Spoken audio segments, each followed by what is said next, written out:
죽음은 그 신자와 불신자 할 것 없이 모든 사람들이 반드시 직면하게 되는 것입니다. 많은 사람들은 그 죽음에 대해서 두려워하지만 우리 신자들은 그 죽음을 두려워하지 필요가 없잖아요. 인생에 우리 신자들은 죽음을 그래도 그 불신자들보다 죽음을 두려워하지 않기 때문에 인생의 어느 시점에서 만나게 되는 그 죽음을 우리들은 묵묵히 또는 담대하게 이렇게 받아들일 수가 있습니다. 십자가 위에서 달리신 예수님께서도 공회에 붙잡혀서 또 돌에 맞아 죽어가던 스데반 집사도, 총독 앞에 선 사도 바울도, 예수님의 제자들과 또 함께 교제했던 서머나 교회의 감독이었던 폴리갑이라는 그 사도도, 속사도죠. 자, 지금까지 수많은 또 그리스도인들도 죽음과 신앙을 맞바꾸지 않았고 죽음을 담대하게 그렇게 맞이했습니다. 죽음을 담대하게 맞이할 수 있었던 것은 죽음 너머에 있는 그 무엇을 밝히 바라봤기 때문이 아니겠어요? 죽음 너머에서 불신자들이 기다리고 있는 것은 불과 유황이 타는 지옥을 보았고 또 신자를 기다리고 있는 그런 천국을 바라봤기 때문에 그렇습니다.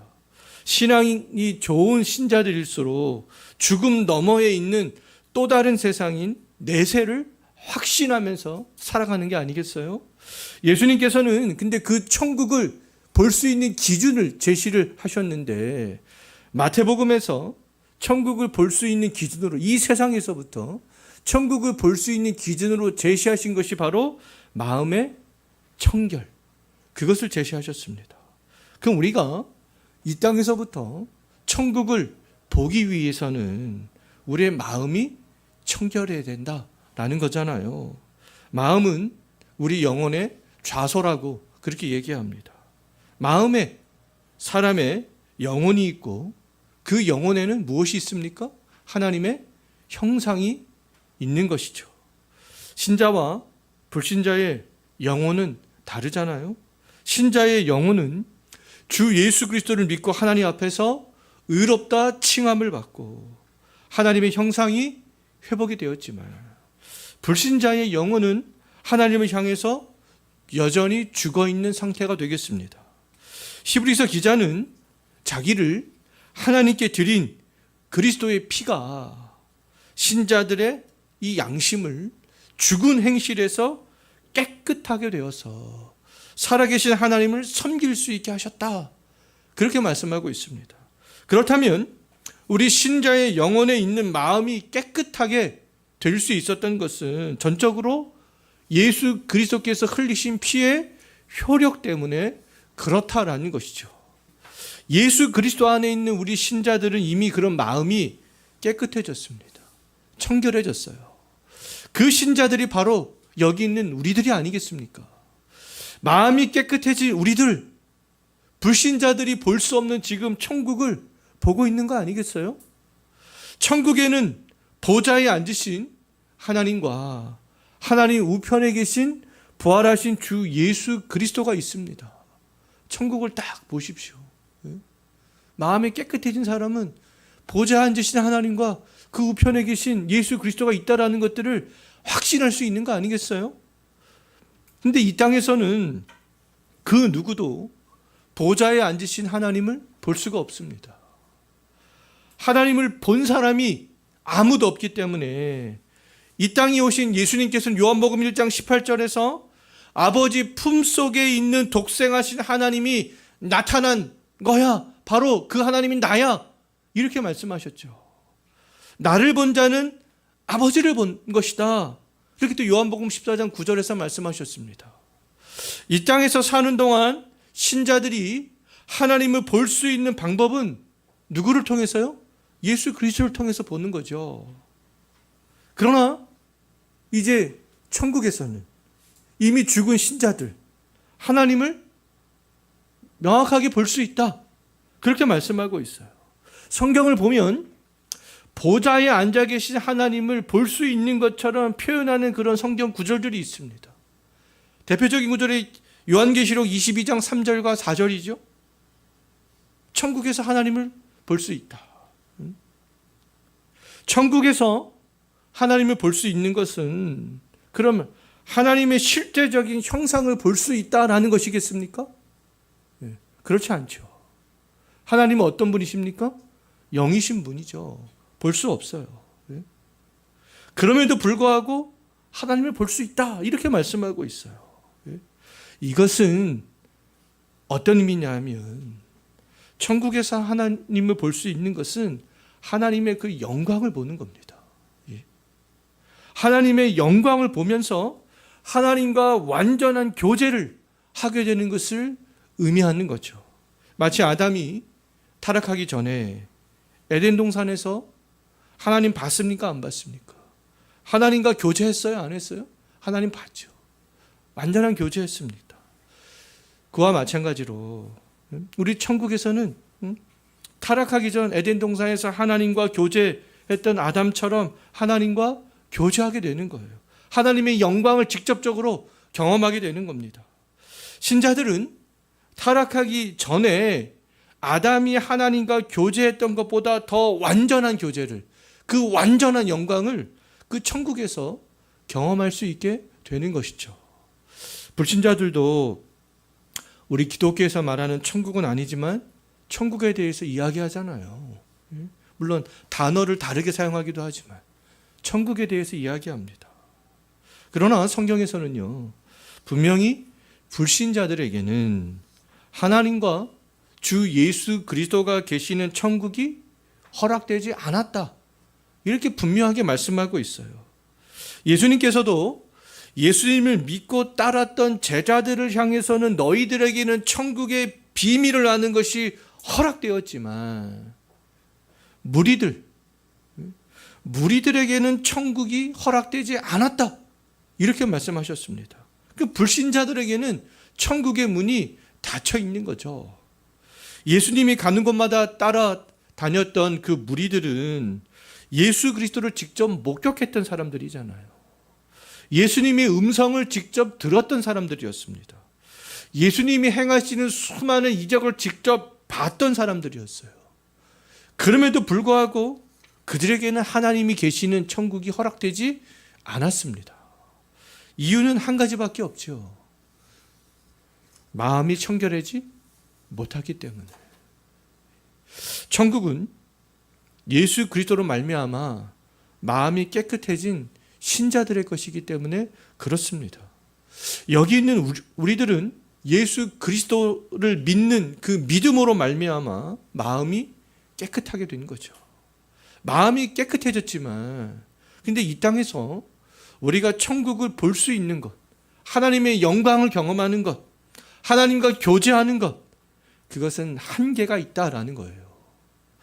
오늘 우리가 읽었던 고린도전서 13장 12절의 말씀처럼 이 땅에서 우리가 희미하게 경험하고 볼 수밖에 없습니다. 여전히 외여 타락한 우리의 본성이 지배하고 있기 때문에 그런 거죠. 그러나 우리가 죽음 이후에는 얼굴과 얼굴을 대면하여 보는 것처럼 분명히 하나님과 주 예수 그리스도가 계시는 천국을 경험하면서 하나님의 영광을 경험하면서 하나님과 깊은 교제 속으로, 완전한 교제 속으로 들어가게 될 수 있다라는 것이죠. 죽음이 두렵게 생각될수록 또 삶이 고달플수록 예수 그리스도의 피의 효력을 우리는 생각해야 되지 않겠어요. 왜냐하면 우리의 마음이 그 예수 그리스도의 피로 깨끗하게 되었기 때문에 그렇습니다. 그 피의 효력으로 천국을 확신하게 되었고 천국을 볼 수 있게 되었고 하나님의 영광을 경험할 수 있기 때문에 그런 거죠. 예수 그리스도의 십자가는 이 땅에서부터 천국을 그럼 바라보게 하는 유일한 창이 되겠습니다. 불신자는 그런데 그 창이 닫혀있기 때문에 천국을 보지 못하는 거예요. 그 창이 지금 더럽혀진 상태로 그대로 있는 거 아니겠습니까? 그러나 우리 신자는 그렇지 않습니다. 예수 그리스도를 바라보면 바라볼수록 이 땅에서도 그 어떤 신자들보다 천국을 밝히 볼 수 있는 거 아니겠어요? 하나님의 영광을 더 크게 경험할 수 있는 거 아니겠어요? 하나님과 주 예수 그리스도와 친밀한 교제를 더 깊이 있게 할 수 있는 거 아니겠습니까? 바울은 이 땅에 살아가는 동안 그 어떤 신자보다 천국을 밝게 바라봤습니다. 죽음을 두려워하지 않았죠. 예수 그리스도로 말미암아 마음이 깨끗하게 된 그 신자들에게 죽음은요, 두려워해야 될 대상이 아니라 내가 이 세상에 살아가는 인생으로서 자연스럽게 넘어가는 그런 삶의 과정이구나, 그렇게 생각을 할 수 있어야 된다라는 것입니다. 성도님들은 천국 하면 어떤 생각들이 나시는지 모르겠어요. 천국, 어떤 이미지들이 머릿속에 그려지시는지 모르겠습니다.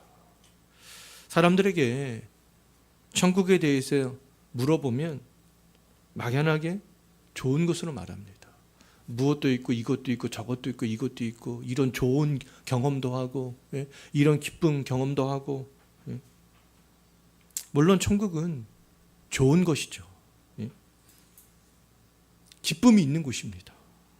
근데 막연하게 천국이 좋은 곳, 기쁨이 있는 곳, 이렇게 생각을 하기보다 구체적으로 무엇이 좋은지, 무엇이 기쁜지 우리가 그 이미지를 생각을 할 수 있어야 되는 거 아니겠습니까? 천국은 이 세상에서 우리가 누리지 못하고 경험하지 못한 것을 누리고 경험을 하는 것도 아니고요, 어떤 신비한, 사람들이 말하는 영험한 그런 장소도 아닙니다. 천국은 하나님과 주 예수 그리스도를 얼굴과 얼굴을 대면하는 것처럼 밝히 볼 수 있는 곳이다. 오늘 본문에서 그렇게 분명하게 말씀을 하고 있잖아요. 천국에서는 타락하기 전 그 아담이 에덴 동산에서 경험했던 하나님보다 더 완전한 하나님을 경험하면서 살아갈 수 있는 곳이 바로 이 천국이 되는 것이죠.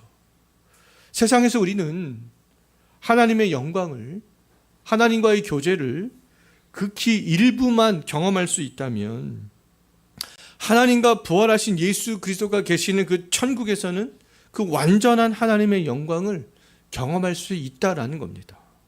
안타깝지만 이 땅에서는 완전하게 하나님의 영광을 경험한 사람들은 단 한 사람도 없는 거 아니겠어요? 다 사도 바울도 우리가 생각할 때는 조금 더 완전하게 경험한 것 같지만, 물론 우리보다 더 크게 경험했지만 사도 바울 역시 희미하게 경험했을 뿐입니다. 하나님의 영광은 왜냐하면 죄와는 상극이기 때문에, 죄와 하나님의 영광이 같이 할 수 없기 때문에 그런 거 아니겠어요? 화산이 끓고 있는 뜨거운 용암에서 그 누구도 살아남지 못하듯이 죄가 있는 상태에서 이 땅에서는 크신 하나님의 영광을 경험하고 살아남을 수 있는 사람이 없기 때문에 그렇습니다. 천국은 이 땅에서는 비교할 수 없을 정도로 크신 하나님의 영광을 경험할 수 있는 곳이죠. 천국을 경험하는 것은 내세를 경험했다라는 사람들이 말하는 것처럼 어떤 인간의 호기심을 자극하는 것을 경험하는 것이나, 어떤 인간적인 즐거움이나 인간적인 기쁨을 경험하는 것이 아니다라는 것이죠. 천국을 경험하는 것은 무엇을 경험한다고요? 다시 한번 말씀을 드리지만 하나님의 영광을 경험하는 겁니다. 그 크신 영광, 하나님과 완전한 교제 속으로 들어가게 되는 것이죠. 성경에서 하나님의 영광을요, 종종 강력한 광채로 그렇게 표현을 하고 있습니다. 하나님의 영광을 어떻게 설명하겠어요? 그러니까 어떤 강력한 광채, 강력한 빛으로 그렇게 설명을 하고 있는 거죠. 강력한 태양을 직접 바라보기 어렵듯이 하나님이 내뿜으시는 영광의 광채는요, 태양빛보다는 비교도 할 수 없는 거 아니겠어요? 감히 죄가 있는 인간은 쳐다볼 수조차 없게 되는 것이죠. 성경을 보면 이 땅에서 하나님의 영광스러운 광채를 경험한 사람들의 이야기들이 나와요. 하나님의 영광을 경험했던 그 영광의 광채, 그 영광의 빛을 경험했던 사람들이 할 수 있었던 일들은 땅에 엎드리는 것뿐이었습니다. 그 외에 그 사람들이 할 수 있는 것이 아무것도 없었어요. 너무나 영광스럽기 때문에 바라볼 수가 없었기 때문에 땅에 엎드리는 그것 일만 할 수 있었던 것이죠. 육신의 장막을 입고 있는 사람들은 죄로 말미암아 하나님의 영광을 쳐다볼 수조차 없기 때문에 그렇습니다. 모세는요, 떨기 나무 불꽃 안에 나타나신 하나님을 만났을 때 하나님 배웠기를 두려워하여 얼굴을 가렸다, 그렇게 말씀하고 있어요. 이사야는 우시야 왕이 죽던 해에 높이 들린 보좌에 앉으신 하나님을 만났을 때 하나님을 내가 만났기 때문에 나는 망하게 되었구나, 그렇게 고백을 했어요. 사도 바울은 다메섹으로 가는 길에서 부활하신 예수님을 만났습니다. 빛 가운데 나타나신 예수님을 만났을 때 그 영광의 광채 때문에 땅에 엎드릴 수밖에 없었습니다. 요한은 반모라는 섬에서 부활하신 예수 그리스도를 만났을 때 그의 발 아래 엎드려 죽은 자 같이 되었다, 그렇게 말씀하고 있습니다. 땅에 엎드려 하나님의 자비를 구한 것은 하나님의 영광의 광채를 감당할 수 없었기 때문에 그런 거 아니겠어요? 우리들도 이 땅에서 하나님을 경험하게 되었을 때 그 크신 하나님을 내가 감당할 수 없기 때문에 하나님의 은혜와 자비를 구하는 것밖에 우리가 할 수 있는 것들이 아무것도 없었잖아요. 그런 경험 해보셨잖아요. 죽음 이후 육신의 장막을 벗은 사람들이, 이 신자들이 천국에서 직면하게 되는 것도 그 하나님의 크신 영광이 되겠습니다. 그러나 이 땅에 있을 때 경험하는 하나님의 영광과 천국에서 경험하는 하나님의 영광은 다르다라는 거예요. 이 땅에서는 감히 쳐다볼 수도 없었지만, 하나님의 자비를 구하는 것밖에는 아무것도 할 수 없었지만 천국에서는 그렇지 않다라는 거죠. 하나님의 영광을 직접 똑바로 쳐다볼 수 있고 대면할 수 있고 경험할 수 있다라는 거예요. 죽음 이후 신자들은 하나님의 영광을 보고 경험할 수 있는 사람으로 적합하게 변화가 되었기 때문에 그렇습니다. 영혼이 육신과 분리되는 죽음 이후에는 이 육신의 장막을 벗어 던졌기 때문이고요. 부활의 때에는 썩을 것으로 심고 썩지 않을 것으로 입고 죽을 것이 죽지 아니할 몸으로 변하기 때문에 그런 것이죠. 이 땅에 있는 우리의 상태와 완전히 달라지는 상태가 되기 때문에 하나님의 영광 우리는 똑바로 쳐다보면서 경험할 수 있게 된다라는 겁니다. 자, 천국이 좋은 이유는 무엇 때문이라고요?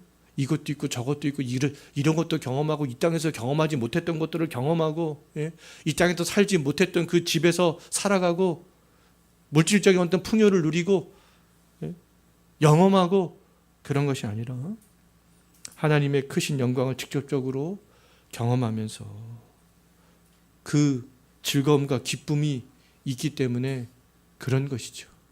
하나님과 완전한 교제의 기쁨을 누릴 수 있기 때문에 그런 것입니다. 이 땅에서 하나님을 예배하기 위해서 우리 영과 진리를 다 해야 돼요. 마음을 다해야 됩니다. 하지만 천국에서는 그럴 필요가 없어요. 그냥 예배가 일상이고 찬양이 기쁨이 되는 곳이기 때문에 그렇습니다. 천국에서는 신자들이 밤낮 쉬지 않고 거룩하신 하나님을 찬양하는 일들이 지속된다. 요한계시록에서 그렇게 말씀하고 있어요.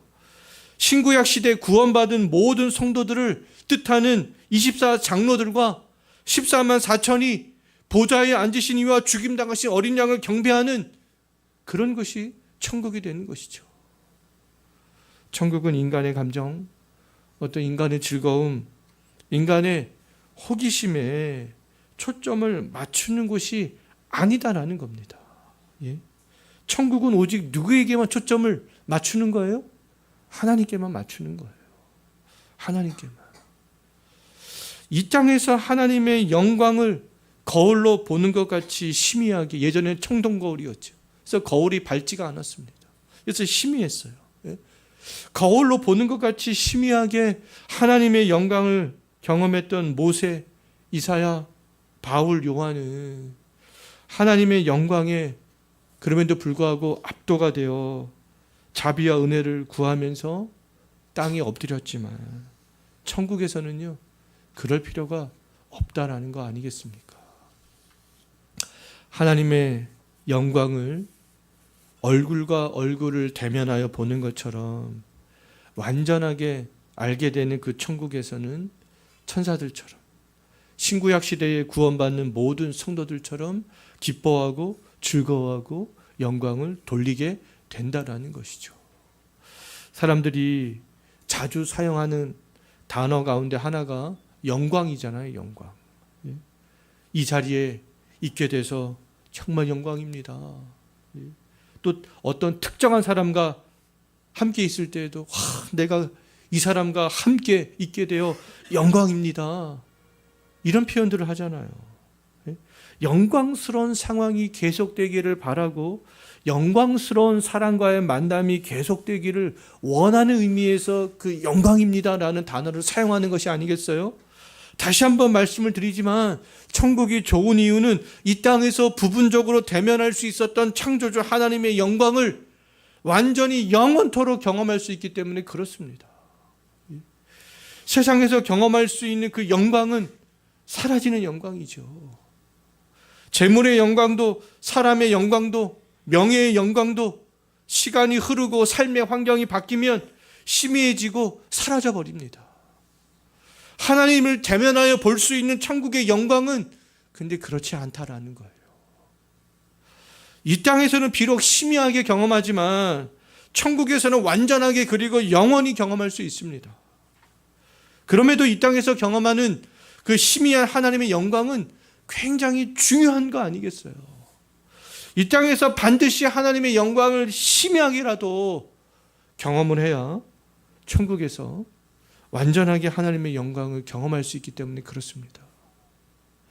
이 땅에서 모세와 이사야와 바울과 요한은 희미하게나마 하나님을 대면하여 보는 영광을 경험했기 때문에 상황과 상관없이 죽음에 직면하기까지 하나님 중심적인 그런 삶들을 살았던 거죠. 죽음 이후에는 영광 중에 계시는 하나님을 지금 온전히 경험하고 있는 거 아니겠습니까? 지금은 영으로만 물론 경험하고 있겠지만요. 이제는 우리들 차례가 되겠습니다. 세상에서 희미하게 하나님의 영광을 경험했던 성경의 인물들이 죽기까지 완전한 하나님의 영광을 경험하기를 소망하면서 살아갔듯이 우리들이 이제는 그러한 삶을 살아가야 되지 않겠어요? 인간적인 영광만 우리가 바라보는 것이 아니라 사라지지 않고 없어지지 않는 영원한 영광, 하나님과 함께할 수 있는 그곳, 그곳을 우리가 소망하면서 죽기까지 살아가야 되는 거 아니겠습니까?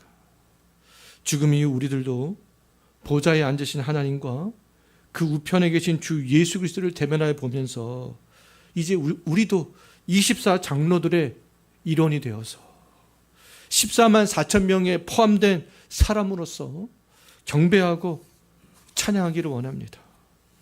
자, 천국은 하나님의 영광을 경험하는 곳이고요. 하나님의 영광스러움에 압도가 되어서 경배하는 그런 곳이 되겠습니다. 신자들은 이 땅에서 사는 동안 영원한 천국에서의 삶을 우리는 연습하고 있는 것이다 라고 말할 수 있겠습니다. 신자들은 이 땅에서 죽기까지 하나님의 완전한 영광을 대면하기 위하여 연습하고 있는 거 아니겠어요? 성경은 친절하게 우리 신자들에게 어떻게 연습해야 하는가, 그것도 말씀해 주고 있습니다. 우리 신자들의 연습의 방향성, 두렵고 떨림으로 구원을 이루는 그런 삶들을 살아가는 것이죠. 예수 그리스도께서 매신 멍에를 메고 예수님께 배우는 삶을 살아가는 거예요. 좁은 문으로 들어가기를 힘쓰는 겁니다. 썩을 양식을 위해서 일하지 말고 하나님이 보내신 예수 그리스도를 믿음으로 영생하도록 있는 양식을 위하여 일하는 거죠. 오직 예수 그리스도로 옷을 입고 정력을 위해서 육신의 일들을 도모하지 않는 삶들을 살아가는 겁니다. 그런데 안타까운 것은 오늘날 많은 성도들이 하나님을 대면하여 볼 수 있는 연습을 하지 않는다라는 거예요. 이 연습을 게을리한다라는 겁니다. 죽음 이후의 삶을 준비하고 연습하기보다 현재에만 집중하는, 이 현재가 전부인 것처럼 그렇게 살아가는 경향들이 많다라는 거죠. 성도들이 현재에만 집중하게 되는 것은 교회의 책임이 크다라고 말할 수 있어요. 목회자와 어떤 신학자들의 책임이 크다라고 말할 수 있습니다. 자꾸만 교회의 외형이 지역사회와 함께한다는 이름 아래 복합 문화시설처럼 변형되어 가고 있는 것이 단적인 예가 되겠습니다. 성도들이 하나님의 영광에 이르기를 준비하게 하지 않고 교회 와서 스포츠 활동에 집중하게 하고 문화생활에만 집중하게 하는 거죠. 말씀의 초점도 현재의 복과 그냥 평안에만 맞춰져 있습니다. 성도들도 교회를 서비스를 제공받는 곳이나 자신의 어떤 여가 생활을 즐길 수 있는 곳으로 그렇게 생각을 합니다. 성도의 교제가 말씀을 중심으로 이루어지는 것이 아니라 여가 생활들을 중심으로 해서 이루어지고 있는 그런 현상들을 심심치 않게 볼 수 있어요. 교회와 성도들이 현재에 집중하기 때문에 하나님을 대면하여서 보게 될 날에 대해서 소망을 갖지 않게 되는 것이죠. 현재에만 집중하는데 어떻게 그 내세에 대해서 바라보고 소망할 수 있겠습니까? 그러한 현상들이 오늘날 한국 교회의 현 주소가 되겠습니다. 그런데 많은 개혁주의자들은 그 원인을 성경과 신학의 부재 때문이다, 그렇게 평가를 하고 있어요. 하나님의 말씀은 선포가 되고 있는데 원래 성경이 말씀하고 있는 의미와 상관이 없는 인간 중심적인 말씀이 선포가 되고 있기 때문이고, 신학이 하나님 중심에서 그냥 사람의 이성을 중심으로 하는 사람 중심이 되어져 버렸기 때문이다, 그렇게 평가를 하고 있습니다. 알게 모르게 성도들은 그러한 신학과 그러한 말씀에 영향을 받으면서 신앙생활을 하게 되는 것이죠. 천국을 사모하면서 살아야 할 성도들이 성경과 이 신학의 부재로 말미암아 이 땅에서의 삶만을 안주하게 그렇게 만들어버렸다라는 겁니다. 그런데 이 땅에서 희미하게나마 하나님의 영광을 맛본 성도들은 이 땅에 있는 것에서 만족을 찾을 수 있어요, 없어요? 찾을 수 없습니다. 교회 와서 성도들과 여가 생활을 중심으로 기쁘게 즐기고 웃고 와서 스포츠 센터를 하고 내 인간적인 문제가 해결이 되어지는 그런 시원케 하는 그런 말씀을 듣고 웃고, 그래도 만족할 수 없다라는 거예요. 왜요? 우리가 전도서 3장 11절 말씀을 통해서 살펴봤듯이 하나님 원래 인간을 만들 때 영혼을 사모하게 창조하셨기 때문에 그렇습니다. 예수 그리스도로 말미암아 마음이 깨끗해진 성도들은요, 골로새서 3장 1절에서 말씀하고 있듯이 그리스도께서 하나님 우편에 앉아 계시는 위의 것을 찾아야 하기 때문에 그렇습니다. 우리는 위의 것을 찾아야 소망을 가질 수 있고 위의 것을 바라봐야 만족을 얻을 수 있고 평안을 얻을 수 있는 그런 사람들이기 때문에 그런 것이죠. 신앙생활을 하면서 어떤 만족이 없는 것은 영혼을 사모하지 않기 때문에 그렇습니다. 위의 것을 찾지 않기 때문에 그런 것이 아니겠어요.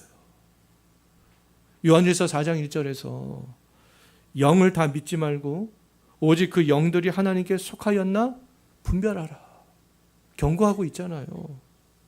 어떤 이적을 행해도 그 영들을 다 믿지 말라는 거 아니겠습니까?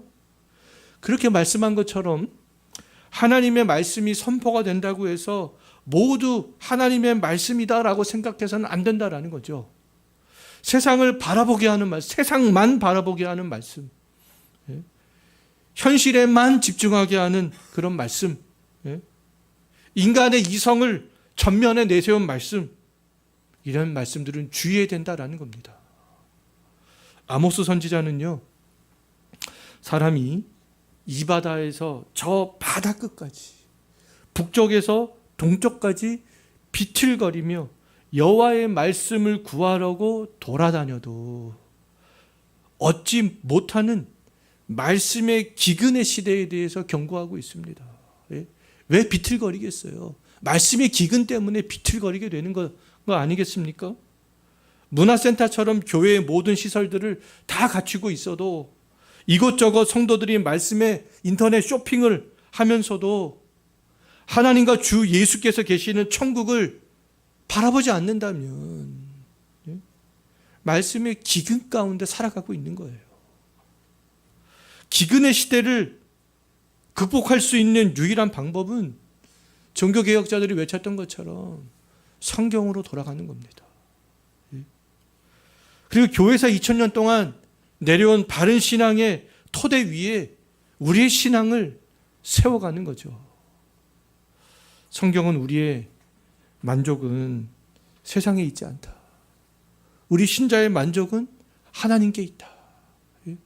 그렇게 말씀하고 있어요. 우리는 본래 영원을 사모하는 사람들이죠.